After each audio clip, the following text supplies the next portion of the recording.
नमस्कार, मैं doctor Shivendu Pratap Singh Solanki, centre for सब ट्रॉपिकल फ्रूट्स लाडवा। आज हम जहां खड़े हुए हैं ये लाडवा सेंटर का अनार का बाग है, जहां पे आपको दिख रहा होगा पीछे कि ये प्रूनिंग का समय है और इसमें प्रूनिंग स्टार्ट कर दी है हमने। तो आज हम थोड़ा सा अनार में किस तरह से प्रूनिंग करनी है, किस माह में सबसे उचित प्रूनिंग का समय होता है, जो कटाई चटाई का समय है, उसके बारे में थोड़ा सा चर्चा करेंगे। अगर आपने एक सिंगल प्लांट भी लगा रखा है या तो बाग लगा रखा है अनार का, तो उसमें भी आपको प्रूनिंग करने की रिक्वायरमेंट है। दूसरा है, आपको जो पीछे दिख रहा है, हमने जो अनार लगा रखा है ये ट्रेलिस सिस्टम में है, ये तारों पे अनार लगा रखा है। एक तरह से ये एडवांस ट्रेनिंग सिस्टम है जिसमें हमने लगा रखा है। जनरली जो किसान है, सामान्यतः किसान एक वैसे ही बिना इस ट्रेलिस के सपोर्ट के अनार लगाते हैं। तो दोनों ही सिस्टम में हमको प्रूनिंग की जरूरत होती है, जिससे अधिक से अधिक हम फल उत्पादन ले सकें और जो पिछले साल की अनवांटेड ग्रोथ है, अवांछित जो वृद्धि है पौधों में, उसको हम हटा सके, जिससे अच्छा उत्पादन हो और पौधा जो है रोगों से और कीटों से मुक्त रहे।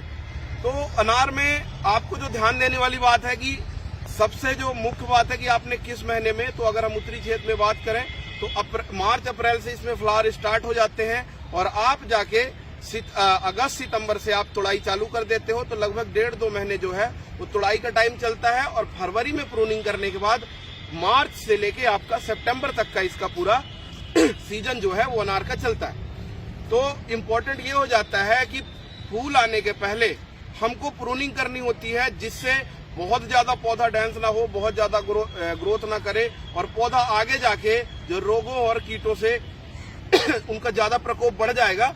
तो इसको ध्यान में रखते हुए हम फूल आने के पहले प्रूनिंग करते हैं। तो प्रूनिंग के लिए 2 बातें ध्यान रखने वाली है। हमेशा अनार में आपको जो पुरानी ग्रोथ होगी उसमें भी फल लगेंगे, उसमें भी फूल आएंगे।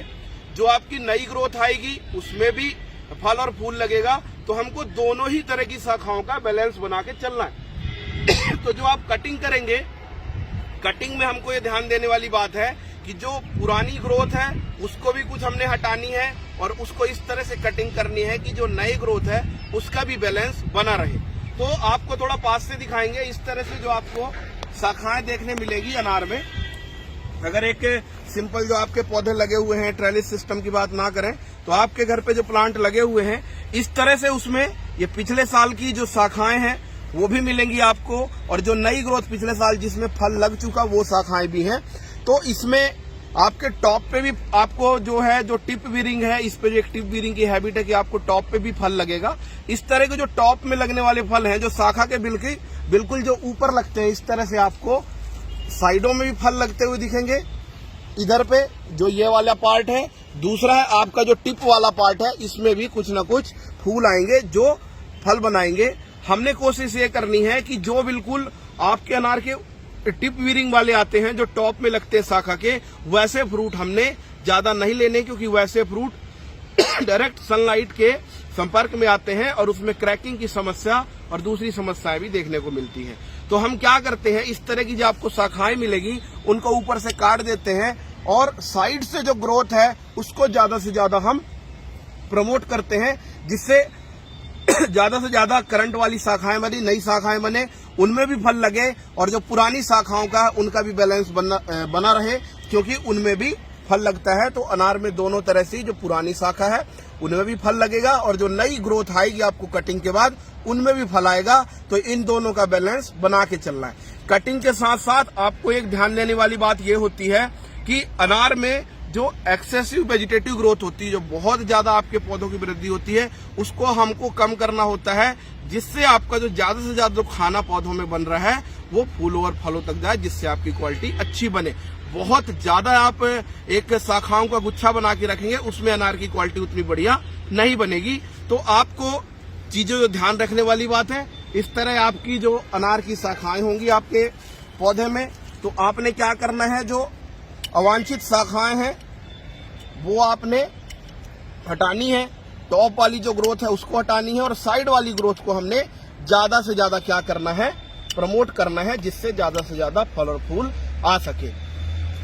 बाद में एक इम्पॉर्टेंट चीज ये हो जाती है कि अनार में जब फल और फूल आ जाता है तो 2 चीजें हम कर सकते हैं।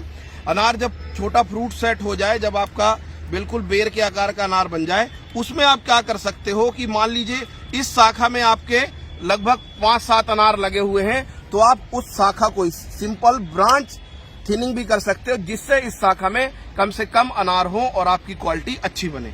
दूसरी ध्यान देने वाली बात है कि आपकी जो इस तरह की अंदर जाने वाली ये इस तरह से जो शाखाएं हैं जो आपके कैनोपी में अंदर होंगी, और कुछ ऐसी शाखाएं भी बनेंगी जो आपको यहाँ देखने मिल रही है।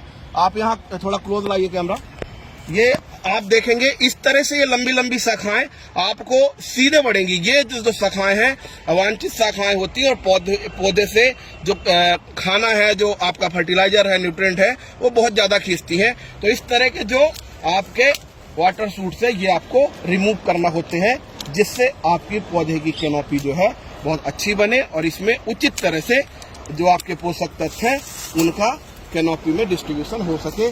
तो इस तरह आपको अंदर की तरफ और किसी भी पुरानी शाखा से निकले जो सीधे आपको शाखाएं दिखाई देंगी उसको आपने रिमूव करना है, हर साल रिमूव करना है। इस चीज का आपने विशेष ध्यान देना है कि ये शाखाएं हमको नहीं चाहिए होती हैं, क्योंकि ये शाखाएं हमको नुकसान पहुंचाएंगी और पौधे की जो ग्रोथ है और जो पौधे की फलन है उसको किसी तरह से अच्छा नहीं होने देंगी। तो ये जो शाखाएं हैं आपने रेगुलर बेसिस पे आपको ये जब भी इस तरह की ग्रोथ आए वो हटाना है। एक अनार में हर साल जब आप कटिंग करते हो तो इस तरह की जो शाखाएं वो तो हटानी है। एक जो ध्यान देने वाली बात ये होती है कि अगर हर साल ही आप अनार में बहुत ज्यादा कट लगा देते हो पुरानी शाखाओं में, तो उनमें से बहुत ज्यादा ये आपको वाटर स्प्राउट्स निकल के आएंगे। तो आप लगभग 10 से 12 साल के बाद अनार में आप हैवी प्रूनिंग की तरफ जाते हो। नहीं, आपको हर साल एक लाइट प्रूनिंग देनी है जिससे शाखाओं का बैलेंस बना रहे, जिससे पुरानी और नई शाखाओं का भी बैलेंस बने, क्योंकि दोनों में फ्रूटिंग आती है और एक आपको अच्छा फ्रूट देखने को मिलेगा अनार में।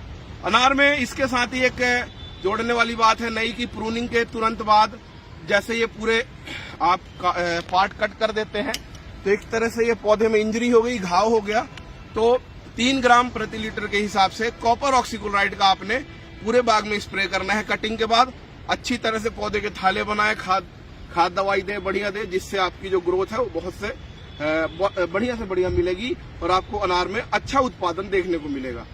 दूसरा, एक किसान भाइयों का सवाल होता है कि अब जो ठंड में फूल आ रहे हैं उनका क्या करना है।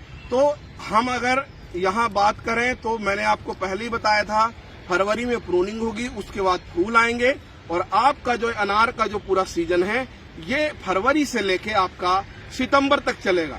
अक्टूबर के बाद जो भी फूल आते हैं आप उनको हटा दें। वो अनवांटेड जो आपके जो फूल आ रहे हैं, जो फ्रूट बन रहे हैं वो बड़े नहीं होंगे ठंड के कारण, तो बिना वजह उसमें मेहनत करने की जरूरत नहीं है।